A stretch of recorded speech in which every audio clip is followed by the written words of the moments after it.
So, all right, let's get to it. We're going to talk a little college basketball. It is Tuesday. I don't forget what day it is. Let's bring in our star capper, good friend, Joe Duffy. So let's talk a little college basketball. Iowa at Michigan State. 15% off for you. Use promo code BOX at picksandparlays.net. Let's start with the Hawkeyes, 19-8, 16-9-2 against the spread, 7-3 in the last 10. They've won the last 2 in a row against Minnesota and Ohio State. 4-5 straight up and against the spread on the road. And listen, they're 10-6 in conference, and they've gone over in 4 of the last 5. But for the Spartans, Michigan State, 18-9, 12-15 against the spread, 5-5 in the last 10, but 2-4 in the last 6, 10-3 straight up at home. It's interesting. You've really got some very different stats here. They're 5-5 in the last 10, but at home, 10-3 straight up. They've gone under in 9 of the last 12, but they're 1-5 against the spread against Big East opponents. The Spartans are 7.5-point home favorites, 151. When we're done with this, let's just talk the rest of the show about UCLA. But in the meantime, what do you got for this one? Yes, well, I think we're going to the Big Ten, although with this, conference realignment, the way it always is, who knows, maybe these teams are in the Big East. I'm sorry, Big Ten, you'll excuse me. Big is big. Yes. No, never as big as you think it is, but it's still big. Preach. Yeah.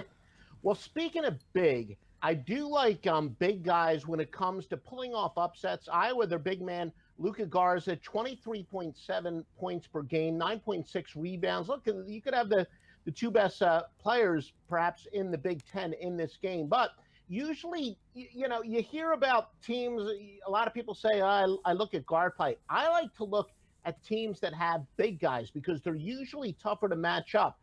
That being said, Marcus Bingham Jr. has played pretty well on defense against some of the better big men this year. So maybe Michigan State does match up pretty well against Iowa.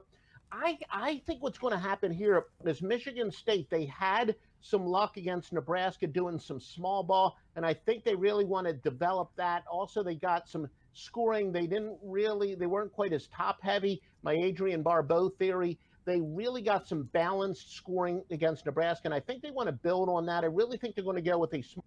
All right. No, I'm sorry. I thought I heard you there. What I think is, in order to counteract the fact that Iowa's going to get some points inside, I do think that Michigan State is going to go with their smaller, quicker lineup. So I think this is going to be pretty high-paced. I think Iowa will have success on the offensive end, but Michigan State's going to counter, picking up the pace. So I do like the over in this one.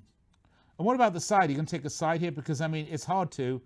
Iowa not great on the road. They're below 500. Michigan State are great at home, but Iowa on a roll. Michigan State kind of floundering right now.